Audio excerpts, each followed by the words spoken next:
A igreja passou a vida inteira te colocando medo, medo sobre a marca da besta, o sinal do anticristo, na mão direita e na testa.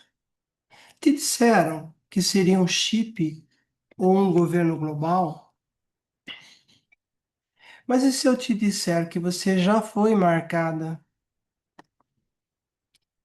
Para entender isso, você precisa conhecer o judaísmo original. O mandamento central de Deus é o Shema, Israel. O Criador ordenou que a sua lei, a Torá, fosse atada como um sinal na mão e uma marca na testa. É por isso que os judeus usam os tefilim, os filactérios.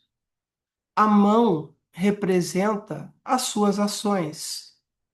A testa representa a sua mente. O livro de Apocalipse faz uma paródia sombria disso. O anti-Shema. A besta, o Império Romano, exige que seus seguidores substituam a lei de Deus pela lei do Império. E hoje eu vou te provar como o anticristo grego colocou essa marca em você. A marca na mão, a Bíblia do Império. A marca na sua mão é a ação de segurar esta Bíblia traduzida e manipulada.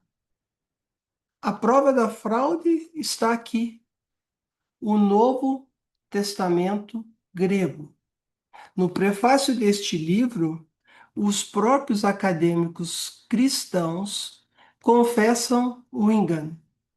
Eles usam colchetes duplos para marcar as adulterações comprovadas.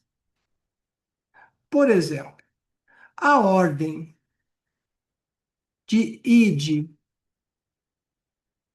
e pregai, lá de Marcos 16, e a prova da Trindade, lá em 1 João, capítulo 5, versículos 7 a 8, não existem nos originais mais antigos.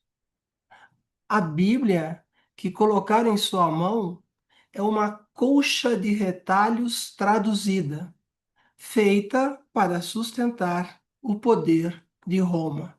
Não, não, não é estranho, não. O campo de batalha, a filologia da mente.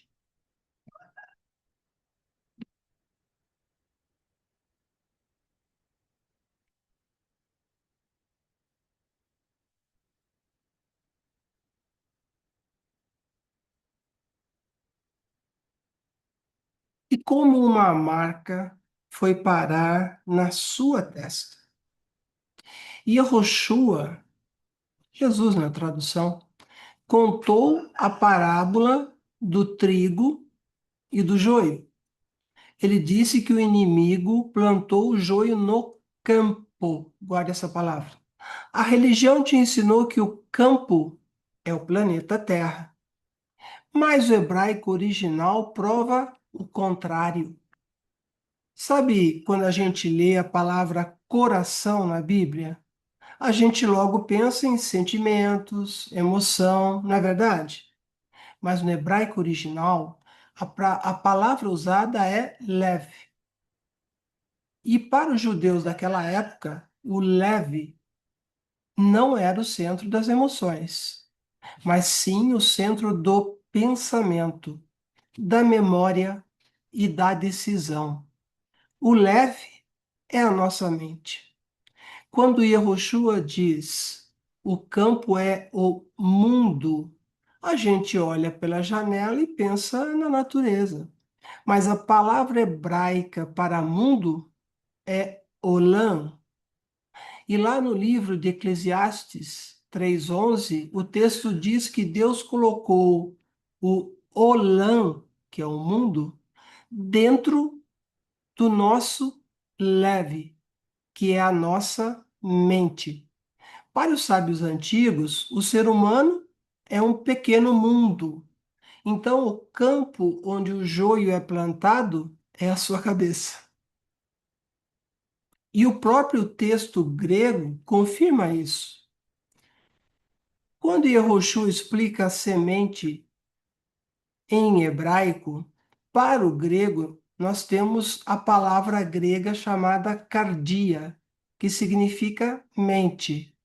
E diz que a boa terra é a pessoa que ouve a palavra e a compreende.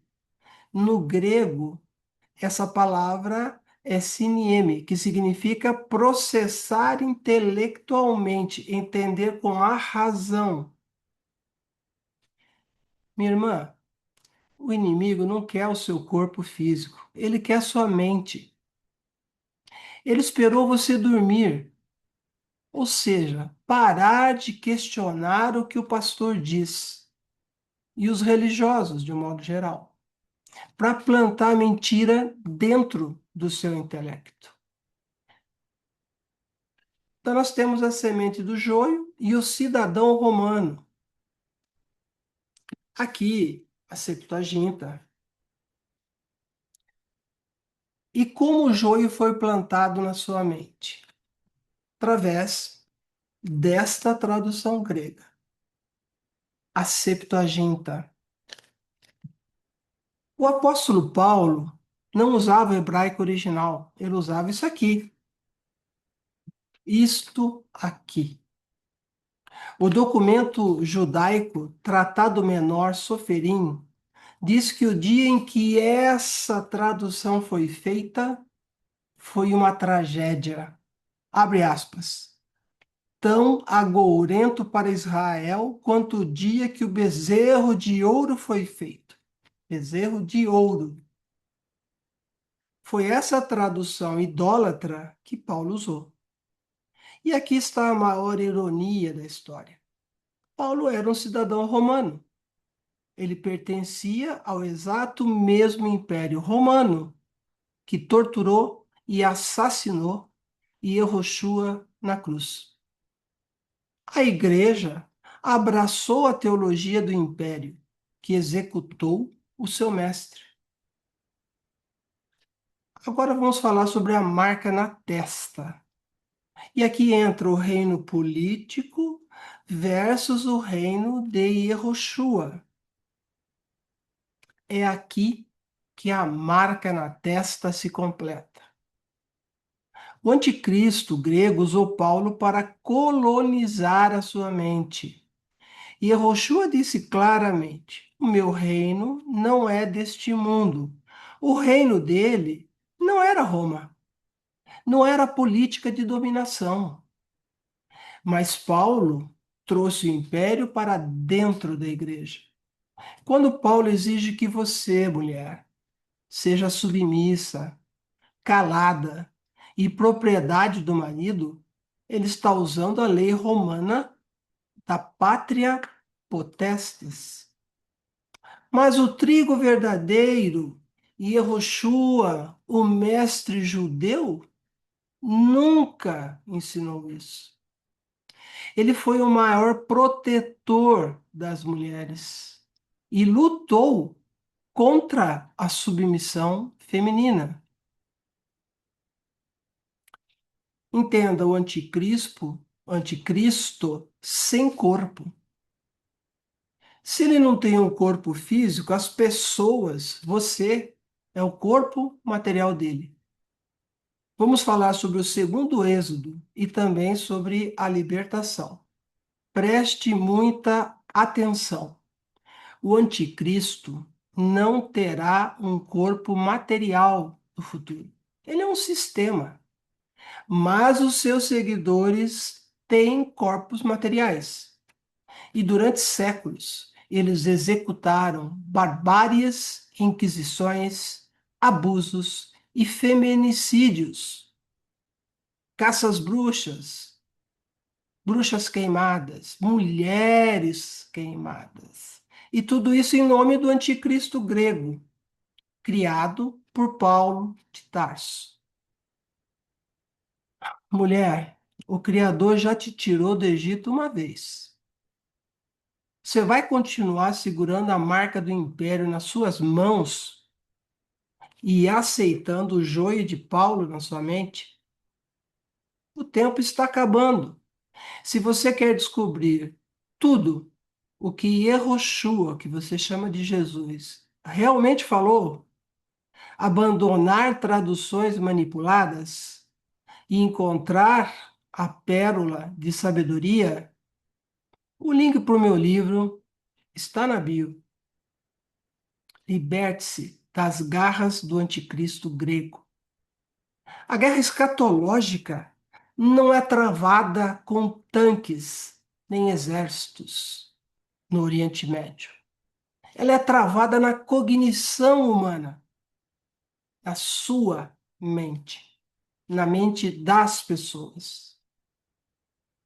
O anticristo grego colonizou o leve, que é a mente das mulheres, através de traduções corrompidas. Enquanto você olha para os tanques e guerras no Oriente Médio, a marcação do anticristo e da besta permanece nas tuas mãos e na tua mente. Acorda, mulher. Levanta. Sacode a poeira das tuas sandálias havaianas e dá a volta por cima.